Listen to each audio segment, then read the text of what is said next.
Big Ten Backers Podcast. This is your podcast for Big Ten football or anything college football related.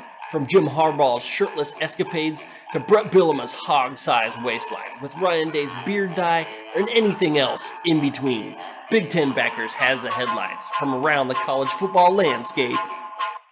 Oh, hey there, Big Ten Backers. This is your host, AJ, with Buckeye Steve. We just call him Da Beef.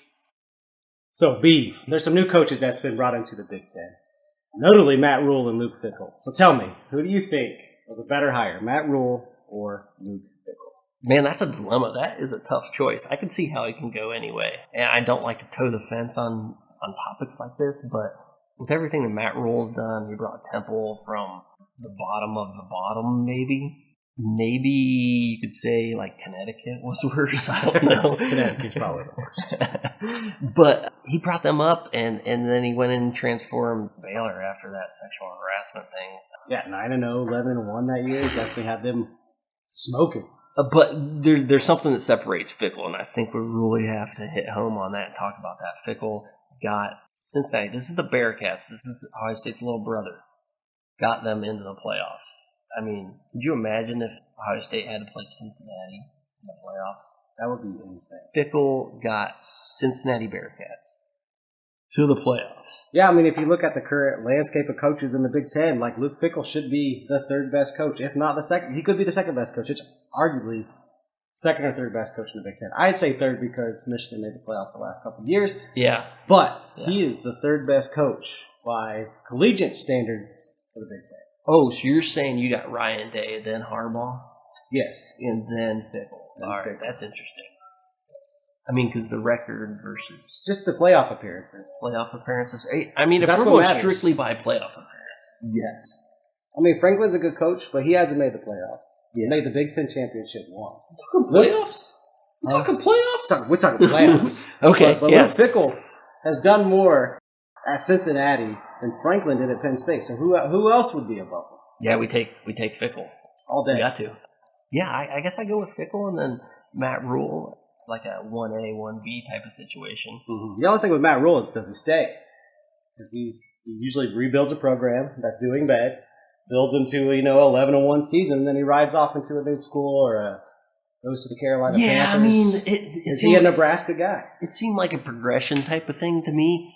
You go from Temple, and then you want to get to that next level, and you go to Baylor, and then you can't fault a guy for trying to climb the career ladder and then go to the NFL. So he goes back now. I mean, if he does it again, once, yes, okay, no big deal. He's trying to get better. Twice, he's trying to get better. Now, third time, you're fooling me. The only kind of cop-out situation I have for him is maybe if he ever goes back to his alma mater at Penn State. That's fair. I wouldn't fault any guy for that. No. That's always a classy move going to your go to the alma mater. That's cool. So the other big coach that was brought in to the Big Ten was Ryan Walters, and I guess I should say big just because he's in the Big Ten, because we both had to look this guy up to kind of realize where he came from and what he did to get this hire. Speaking of no names, this is a guy I'm literally on his Wikipedia page right now. That's how much I know of this guy. Looking up Ryan Walters, he played college football for Colorado. No one knows anything else. He was the defensive coordinator for Missouri. Now, the one thing that kind of stands out in my mind was that 2021-2022 defensive coordinator for Illinois. Mm-hmm. Do you think that was a big Illinois. Illinois. They had some good defenses, man. They were ball hawks. They were always getting the turnovers, especially last year. Awesome. Whether that's going to translate into being a head coach, I guess the best thing that you can say about this guy is he's never had a loss as a head coach. I have nothing else to say. 0-0. I think the only thing I'll ask you is, was this a stretch by Purdue to hire this man after only 2 seasons of the defensive coordinator position at Illinois? I believe so. Absolutely. This could go either way. I mean, this could be like brilliant in 2 years, or this could be like, what the hell were they thinking? Yeah, another Mike Riley. That was even worse, though. I can never give Nebraska credit for Mike Riley hire. That was terrible. They wonder where it went. That's where it went. That was no one thinking. All right, Talking about bad hires. There's some really bad hires and should have been fireds out there. So, man, Brian Ferentz, how does he still have a job? Brian Ferentz, I guess maybe you give him another year to get out of his father's basement. I mean, he is living Sleeping on on his the couch. father's name. He's not buying his own groceries. His mom's still wiping his butt, I think. She's cutting the steaks for him. She don't even trust him with a steak knife. She pre-cuts it. Yeah. Does his laundry. Pretty sure she calls up girls and asks them to date her son. She's probably Facebooking requesting some hotties right now as we speak. She's on the phone with the Baddies for Brian. Baddies for Brian. We're going to start a new podcast called Baddies for Brian. It was awful. Last year was atrocious. I mean, I want to fire him right now, but give him another year. He's got some people coming in, doesn't he? He does have some people coming in. So we got, some transfers from Michigan. You got Cade McNamara, Eric All, man. So some big-time names that came from the Michigan program. That's not Eric All. Eric All had an injured season. They got that Well, it was other all tight Big Ten. end that he's from Ohio, that Lachey kid. Oh, yeah, Luke Lachey. He should definitely. Oh, man. He's got players. They can't use that excuse anymore. Right. And they got a quarterback that can throw the ball. Actually throw the ball. They've always produced this offensive line. They've always had people in the NFL. Offensive line, I mean, they're like Wisconsin. They produce those offensive linemen, and they produce more so even those tight ends. So get the ball to your tight ends, do a 2 tight end set, get guys some blocking in the front. They gotta have a good running back. All I know is the defensive gotta have coordinator for Iowa's got to be like, Jesus, man, can you help me out? All I need to get is can you get me just 21 points and I'll get you the win? Just get me 21 points. Get me 28 points, man, because that defense is ridiculously awesome. In a couple of games last year, the defense outscored their offense. In a couple of games, wasn't it every game? It probably was every game. Give him one more year. He's got some stuff coming in, like we talked about, and then boot him. We were talking about coaches that should have been fired, or coordinators that should have been fired. Now let's talk about what coaches have their brats on the burner. Ooh, brats on the burner. Those brats have to be cooked just right. They do have to be. Can't have that nastiness undercooked in the middle. You gotta get the put 'em on onions, you gotta right get the temperature. beer out, boil them out so you don't over fry them. You gotta Mhm. know what you're doing. Mm-hmm. But with that, what coaches? What coaches are on the hot seat? The way things are going, I know it just came out that they're going to stand by Ryan Day, but if he loses to Michigan again, 3 in a row, I don't know what you do. Yeah, 3 in a row, man. It sucks because he's so good at everything else. I mean, But we've been there in the 90s. They've been there in the 90s. They can be good at everything else and suck against Michigan. And it's not good enough. Boom, you're gone. Yeah. And you can't take the 2 and 10 So Cooper years. So are you saying his brat is on the burner? It's not yet, but after this year, if he loses to Michigan, that brat is on the burner. I mean, it's burnt. It's toast. All right. So what about you? Think Penn State's going to move on? You think he's on the burner there? That's a really interesting situation. Perennial number 3 in the Big Ten East. Is that where you want your program to be? I mean, that is a program that whiteout is an amazing thing to see. Amazing. I mean, I love to go there and watch Ohio State, my Buckeyes lose. It was that good. Perennial number 3 in the Big Ten East. Awful. I mean, there's a lot of hype for Penn State this year. Saying it's the best team they've had. I think they'll still have them number 5 or 6. Yeah, I think so. So they got the hype for sure. Is that going to translate into anything this year? I don't know. But if it doesn't translate, is he a brat on the burner? If he gets that Ohio State win, that once every 4 years win on a block kick, yeah, he's going to stay. I mean, that's going to give him enough to stick around a little bit longer. Maybe he'll bide their time with Matt Rule, see how he does at Nebraska, and then offer him some money to come on over. I'm going to be frank about Frank. We'll get my Frank out there on the table. I think they were hoping for him to get hired this past year and move on. Oh, you think? I think they're ready for him to go. I think the fans are ready for him to go. I don't think Now, the he fans could are buy ready. him another season. He could buy him maybe one more. Got to purchase that season. Maybe he has a Jim Harbaugh-esque type of, I'm almost out the door, and he starts pulling some shit out of his pocket and does something amazing. Because he was almost done. He was gone. Everybody was calling for him to be fired. Everybody thought Jim Harbaugh Does had it nothing take- for Michigan. Does it just take the second place finish? I mean, one win against Michigan or Ohio State, or do they have to beat them both? I think to if he stick gets around? one, he'll stick around just because they've been reluctant to let him go. Yeah. I think that might be a mistake. Mm-hmm. Now, if he obviously wins the Big Ten, he's not going anywhere. Yeah. If he wins the Big Ten, last a final Big Ten championship game between the divisions. PJ Fleck, man, how long are they going to let him row that damn boat up in Minnesota? Oh man, he is already sponsored by a GPS because he's been rowing the boat. I think he stays. He's got momentum there still. And there's 10,000 lakes to row that boat on, so he's going to be around for a while. That's a good place to row a boat, I guess. Yeah, I mean, if Got you're going to 10,000 be rowing, you lakes, better do it there. It's the right place, right? I can't think of any other coach on The brats are on the burner. Brats, I think everybody else's brats are safe right now. They're not overcooked just quite yet. I think Mel Tucker might find himself in that maybe after this year. He definitely got a high paycheck. But it's early to say that he's on a little time. Give him a little time.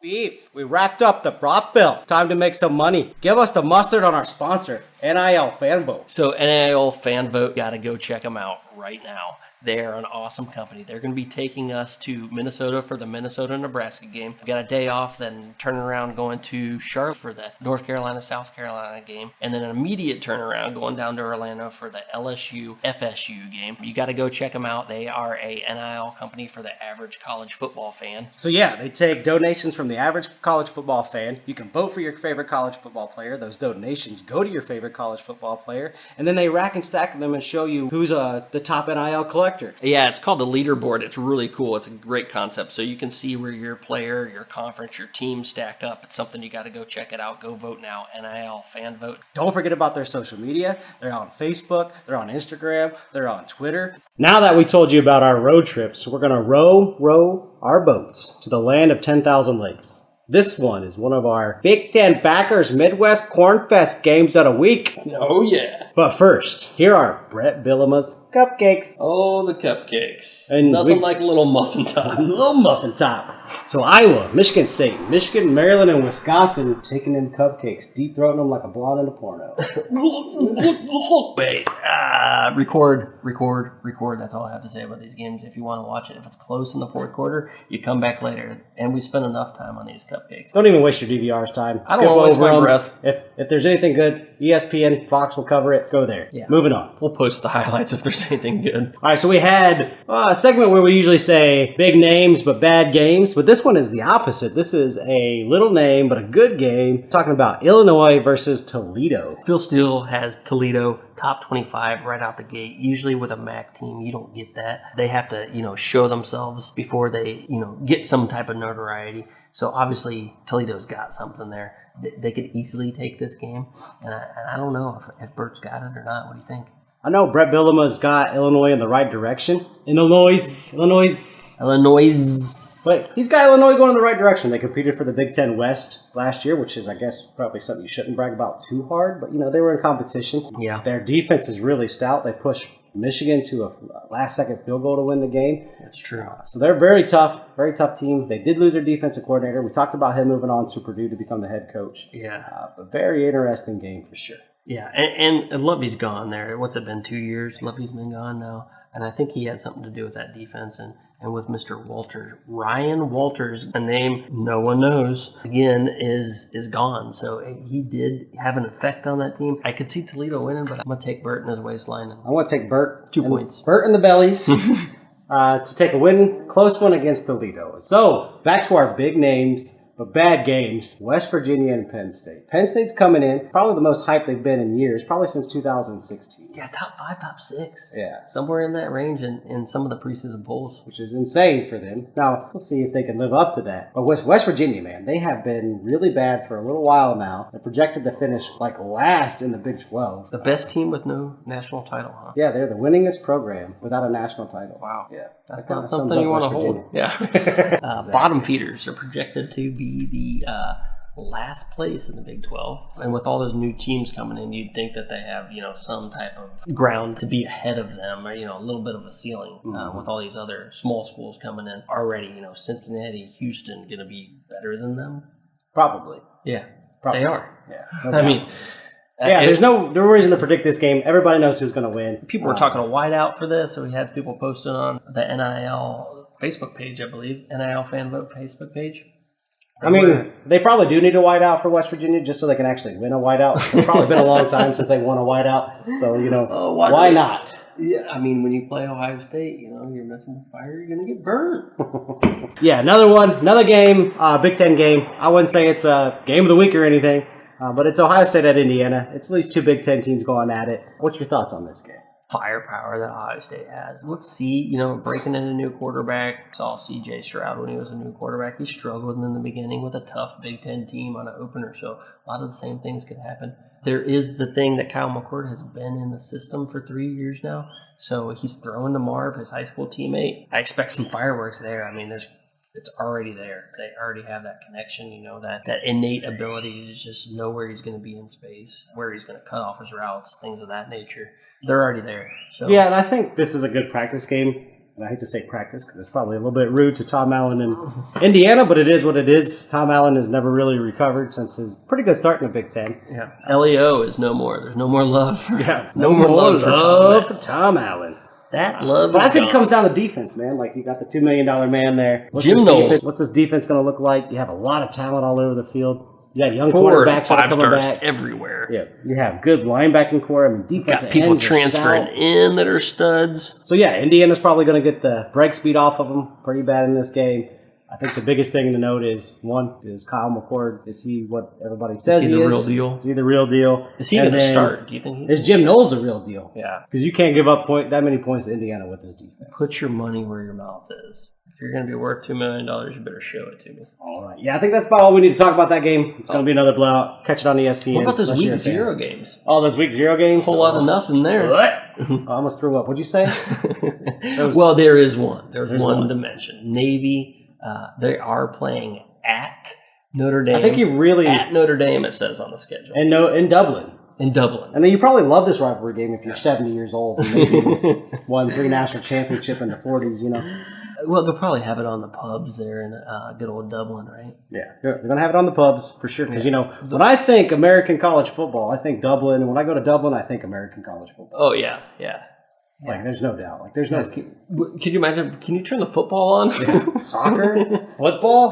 Huh? No. But yeah, let's get to our Big Ten Backers Midwest Corn Fest game of the week. Ooh. Which is the one we are going to. Game of the week. Is going to be Nebraska at Minnesota. We'll be there. I can't wait to tailgate. Hopefully we run into some people there that are showing us a good time. I've had a good time in Nebraska before. Man, those fans are awesome. Hopefully we can get to tailgate with some of those people and pass out maybe some merchandise from NILFanvote.com. Hopefully we'll be in the stadium for the game to kind of represent NILFanvote.com. Yeah, I mean, Nebraska's obviously got Matt Rule, new head coach there. He's bringing in Jeff Sims, transfer out of Georgia Tech. He's looking very dynamic. Well, maybe not the best quarterback, but a very good quarterback Minnesota's going to have to face. Yeah. Sims, he's good. I mean, there were some question marks from last year, right? Yeah, he had some question marks, but his athletic ability is off the charts. Sure. Now, him as a pure passer, yeah, there's some questions. Yeah, so your Rule has a history. And the history is he starts off slow, builds a program. Nebraska was kind of at that level already. They were in a lot of those close games. So I don't know that there's a lot of building like other programs like Temple in the past and Baylor after they got murdered with all sexual harassment lawsuits. I mean, the players gone. They had to build a lot there. I mean, they almost started from zero there, and he did a good job rebuilding it. But I think, he's got to have time to instill his culture and everything he wants to do. I'll go with PJ Fleck. I'm going to row that boat. You can row your boat all the way to nowhere because I'm taking the new Rule and Nebraska to start off hot. He doesn't need a rebuilding year. He's ready to go. Matt Rule, Nebraska. What about some of these national games? We do got to talk about these, and Neon Dion's out there to talk about. Let's get into these games. I forgot about Dion. And Mr. Neon Dion, that gives us something to talk about. Let's go with the Big Ten Backers National Games of the Week. We got Colorado at TCU with Neon Dion there. That's going to be a special game. Kind of a coming out party, of sorts for him. I mean, it is. Really. Yeah, I think we're going to find out what Neon Dion's got there at Colorado because he's opening up with TCU. Honestly, not the TCU of last year, but they're still fast. They're still quick. Yeah, and Colorado's not the Colorado of last year either. No, so. They got like 999 transfers, I believe. Oh, close to that. Give or take. Well, yeah, very interesting game. Colorado is, how do you prepare for Colorado, right? No idea. No idea, right? No new idea. Coaching staff, new players. Yeah. It's kind of And crazy. man, there's just a new resurgence for the Buffaloes football. Yeah, I'm excited about this game because they don't open up with a cupcake. They got TCU, so Yep. we're gonna really find out. See what they got right off the bat. Dion is cooking. Man. Right off the bat, just going. And that's what he's talking about. That's what he's building. The program he's building there is just to be ready to go. 100%. We don't want any slouches. We don't want the average. We want you to go. We want you to be there, be prepared, and be ready to compete off the bat. So it opened up perfectly just for what he wanted to instill in the team. I think it's going to be a great game. We're going to learn what they got. Both teams really, real quick. Mm-hmm. TCU is definitely favored in this game. Oh, for sure. Yeah. I mean, if the Buffaloes make it a game, it'll be fun. It'll really mean that they're there. You know, they were terrible last year. It'll mean that Neon Dion's got his crew. He's ready to go. If Dion wins this game, If they win this game, the hype train behind Colorado and Dion is going to be insane. I can't imagine what it's like. Absolutely insane. I'm here. The Rockies are going to be crazy. Yeah, rocking. They're rocking in the Rockies. Rocking in the Rockies. Talk about the Florida State LSU game because that's going to be one of the games that we're actually at, and I think that's an important game for us. That's an important game for both of these teams in Orlando. I don't really like those NFL stadium games. I don't like that. I love to go see those college atmospheres. But man, how cool would that be to go to? You know, this year it would have been at Florida State. Yeah, it would have been at Florida State. Last year they played in New Orleans, but you could imagine that in Baton Oh Rouge. my Can you gosh! And in imagine that? in Death Valley. Yeah, no, like Oh, we really missed that this is- game in Death Valley. That was one of my bucket list places to visit. And man, oh man, if that game would have been there last year, I would have been there. Speaking of that game last year, it was a freaking instant. Oh man, It was amazing. that is the best ending to a game I think I can ever remember. That's worth watching over and over. Amazing game. Amazing game. I'm hoping that Mike Norvell and Brian Kelly can bring this kind of game again in Orlando. It's gonna be a testament of the coaches here. You know, who's gonna have a long-term tenure at each of those programs, and this is kind of a make or break game for each of them. I mean, Mike Norvell in Florida State is really highly ranked this year. A lot of Yeah. people have a lot of projections coming out of them. Yeah, Brian Kelly, a lot of people doubted that hire, and he Oh, wins the SEC West last year. and Brian Kelly comes with a brand new accent too. He does come with a brand new accent. I mean, the guy, wasn't he from Boston or something? He's been coaching in Michigan all his life, upper Midwest. You know, Comes he got, in and- he got them Grand Valley State championships.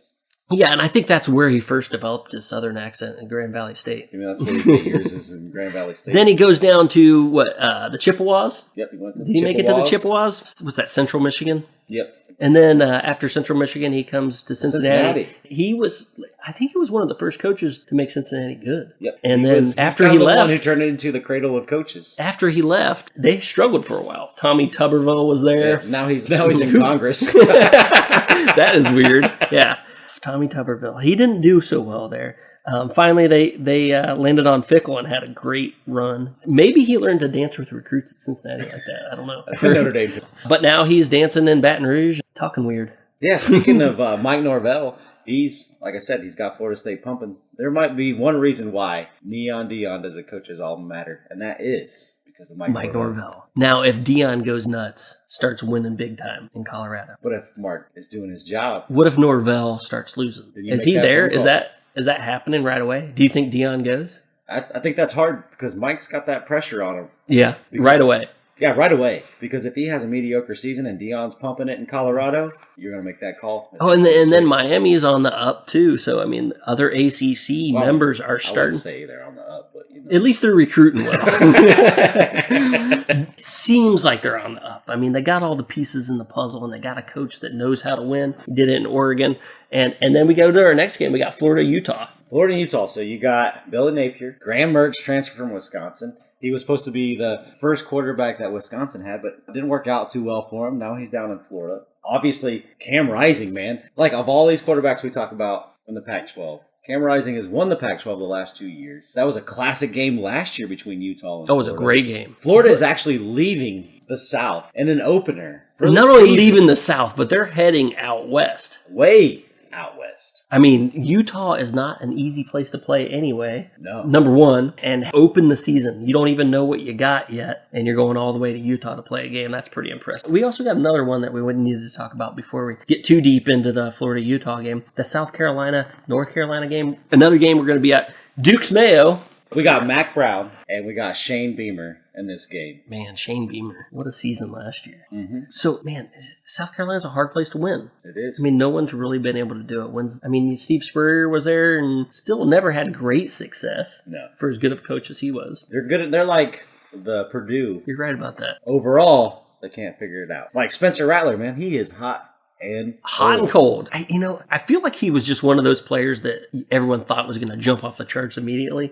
But maybe he's one of those guys that just needed a little bit of time in the system, a little time to grow up, read defenses a little better, and maybe he'll turn things around and have a big season. He could. But there's a Heisman contender on the other side of that field. Yeah, like everybody kind of forgets about North Carolina and Mac Brown. Mac Brown is a national championship coach. Oh, for sure. He has one. Oh, Vince yeah. Young. Here's his version of Vince Young at North Carolina. Drake Mayo. Drake May in the Mayo Bowl. Well, Duke's Mayo, this is a perfect game for them to have. We will be there. We will end up at Orlando for the Florida State LSU game, right? Wow, we're going to be there. We're going to be there. We're going to be in. Absolutely. We're going to be in the stadium. Yeah. Are we going to be in the stadium? Or we're going to be in this. We should be in the stadium for that. Absolutely. Watch that. That's a good cap to the weekend. So anyway, back to Utah. So Utah, man, talked about the Pac-12 quarterbacks, right? Mhm. Bombs over Baghdad. We have all these quarterbacks. Pac-12 After Dark is going to be flying. It's going to be flying. We got Caleb Williams. DJ, can't say his name. Ui Ungalele. Kind of sounds like the state fish of Hawaii. It does, doesn't it?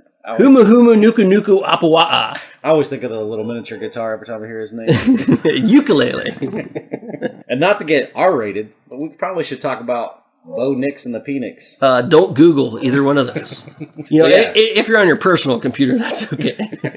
And don't spell it incorrectly, by the way. Penix he had a great season. Man, you know what he did against Ohio State that COVID year when he was with Indiana, and then last year he tore it up. He did, and had some great receivers out there in Washington. So those are going to be highlights every week. Yeah, I can't believe he didn't get passing yards all over. I can't believe he didn't get an invite for the Heisman. And he probably should have. Oh, he definitely should have. But he's a Heisman contender this year, so we'll see what happens. And then speaking of Heisman contenders, you got Bo Nix out at Oregon. Everybody kind of writ him off because how bad Auburn was, but he tore it up last year. Yeah, he did well, especially the end of the season. He started off bad, albeit against Georgia, the national champion. But who didn't start off bad?